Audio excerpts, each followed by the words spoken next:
Lion wake-up service, and trouser parakeets. What a weird week. Hi, everybody, it's Weird. This is like crazy being here. Weird. Really weird tales. Bigfoot eats out of my trash. Well, I got a great show for you today with some wonderful weird stuff. Hi, friends. I'm Scott, and this show is called What a Weird Week. We go back through the news of the week, and we pick out the fun, the odd, the interesting stories. We do 10 of them in about 15 minutes, and we do a deeper dive on the website where the show notes are. You can go to shownotes.page for everything we talk about in more detail or to learn more about our podcast. This is our episode for Friday, November 21, 2025. Number 10. Number 10, controversial one to start. The headline from NDTV about the lion cub wake-up service. China hotel sparks outrage for offering lion cub wake-up service to guests. You pay extra money, and instead of a normal, figuring out the clock radio on the bedside table at your hotel room or setting your cell phone alarm, they wake you up with a lion cub. They come to your room with a lion cub, and you get 7 minutes with a lion cub in the morning to get your day started right. Animal rights activists not happy with this. It's not nice. It's not the way to treat a lion cub. I mean, just imagine the state of your breath, your morning breath. How awful that is. Just that alone. And the lion cub would have to deal with that. It ain't right. When I punch it in and calculate it in Canadian dollars, it's about 124 Canadian dollars extra for the Lion Cub wake-up service. If you want to read the whole thing, we will put a link in the show notes. Number 9. Number 9 is a good old-fashioned pyramid mystery story. The headline from Science Alert is Voids Detected Inside Giza Pyramid May Be Signs of a Hidden Entrance. I love it that they're still researching and finding out new things about the mysterious pyramids. And I guess this would be a situation where technology gets better and better. You can do more scans, you can run more models, and that is the situation here. This is a fairly credible website, Science Alert, and they link to a paper that was written up. It's not to say that the paper is 100% right or whatever, more research needed, but they think based on the scans and the modeling they did that they have discovered a secret entrance into the Giza Pyramid. It's always nice to have another way in and out of a place. Hey, when there are long lines and you discover a door no one else is using, another way to get to your car faster, I love that. If you're looking for details on how cursed the pyramids are, how haunted they are, or how it's all aliens, this is not that. But I'll put a link in the show notes, or you can click shownotes.page. Number 8. Number 8, the headline from United Press International, mysterious bubbling off California coast tied to construction project. This is courtesy Ben Hooper at UPI. And this has to do with people in the area of Hermosa Beach, California. They started noticing the water was bubbling. And then the theories, obviously it's flatulence from whales. No, it's obvious the aliens are there. But it turns out it was a company installing fiber op. So they're putting cables in under the water, and one of the things they do to test the lines is blow air through them. I think they use some sort of compressor for that, but maybe it's a person. The article doesn't get into where does the air come from. Maybe there's somebody on one end of the line, and their whole job is blowing into that tube. Maybe writer Ben Hooper could do a follow-up. Anyway, mystery solved, and I love it when mysteries get solved. Number 7. Number 7 is a world record that I would say please do not attempt. Sometimes I'm like, hey, you should try this. This weekend, you could set this world record, but please don't try this one. A Swedish man, inspired by his children, stuck 81 matches in his nose. If you don't have a chance to click the photo, his nostrils are flared. There are a whole bunch of matches face down stuck in his nostrils. He says, according to the article we linked to, this is United Press International as well, he says his children said it would be so cool if he broke a world record. It is kind of inspiring because he's like, I'm not good at anything. What record could I break? And then he found something he was good at, sticking things in his nostrils. Everybody has something. Congratulations, Martin. It sounds like Martin has a wonderful sense of humor as well. If you want to read the article, you can click the show notes. Number 6. Number 6 is as we head into the holiday season for many and gift-giving season for many. This with reporting from CNN about the teddy bear that was enabled with AI, one of the open AI products, Chat GPT 4002, whatever. You can see where this is going, can't you? They made a toy for children that has an AI chatbot, essentially. That's how I would describe it. And so people started asking the teddy bear, like one of the pieces of advice was how to find knives, just in case I need to find a knife. Where could I find that teddy bear? And then some other stuff, some dirty stuff. And so it's been pulled off the shelves. And they are doing, the article says, conducting an internal safety audit after it was marketed to children. So, number one, I'm not smart. I've said that many times. But number one, maybe do the internal safety audit before it gets sold to children.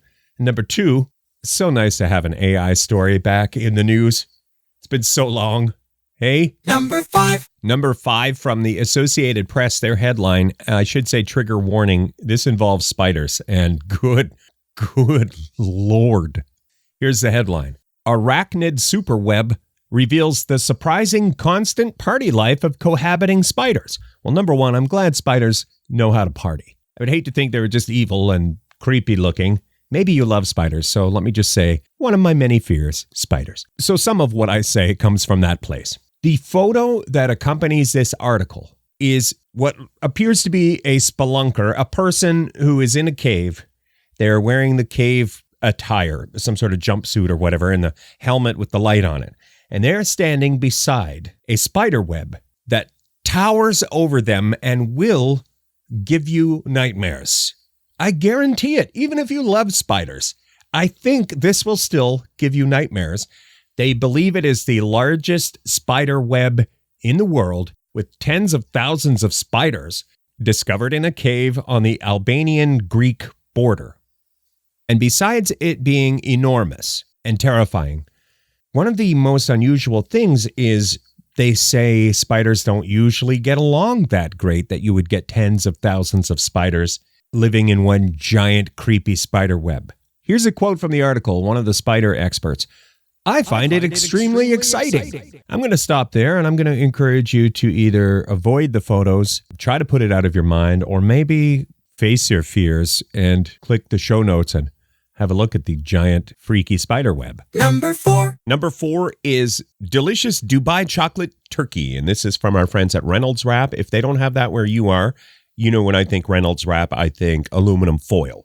I think they have some other products as well, but they cut through the noise of their competitors by publishing a recipe ahead of Thanksgiving in the United States. The recipe is for a turkey inspired by Dubai chocolate, the Dubai chocolate trend with pistachio and stuff. It's basically a turkey rub. It's coating your turkey in chocolate the way I'm not very handy in the kitchen, but I think you coat your turkey in their Dubai chocolate-inspired turkey rub, and then you have Dubai chocolate turkey this holiday season. That's kind of the whole story. The recipe is online. I'll link to it. Sometimes you can like one thing very much and another thing very much, like delicious turkey during the holidays and delicious chocolate during all of the times. But when you take those two things you love very much and put them together, it doesn't always make each of them better.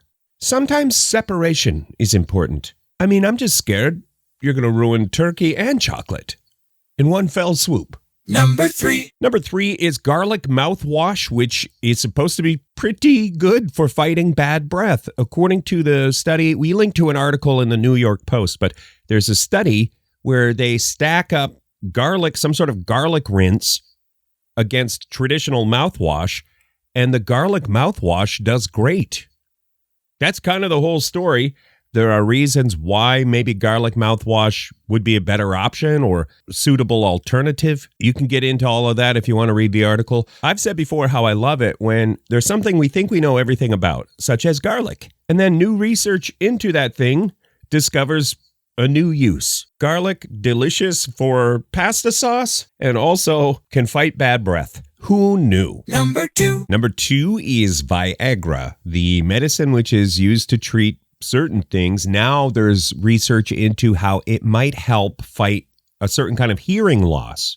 The research seems to indicate that Viagra perhaps can reverse a frequently permanent type of inherited hearing loss. It just occurred to me as we were all gathered around with friends and family this holiday season, and maybe there's someone in your family, extended family, who used to have trouble hearing, and they were always saying, "Speak up." What? And now they hear just fine. Well, maybe you've learned something about that person. I don't want to make light of any of this because that medicine has helped a lot of people and now may help even more people. Honorable mention. This honorable mention is about Neanderthals, however you say it. Research seems to indicate they kissed. The research says the probability that Neanderthals kissed is about 84%. They're very confident there was kissing among the Neanderthals. I'll just say what we're all thinking. That is pretty romantic. Way to go, science. If you want to learn how they came to conclude this, I will link to the article in Study Finds. You can go to the show notes or click shownotes.page. Number 1. Number 1 might be an earmuff situation if the kids are listening. Earmuffs Kids, PG-13. This is from Metro UK and written up by Molly Lee. And Molly, I'm going to read your headline because it got my attention. Here we go. Man who claimed bulge was all him faces prison after parakeets found in his pants. I'm going to read a couple. Usually I don't read the articles verbatim, but Molly Lee, you put the work in. This is a great written article, a great read. A man insisted that the suspicious bulge in his pants was simply the handiwork of God.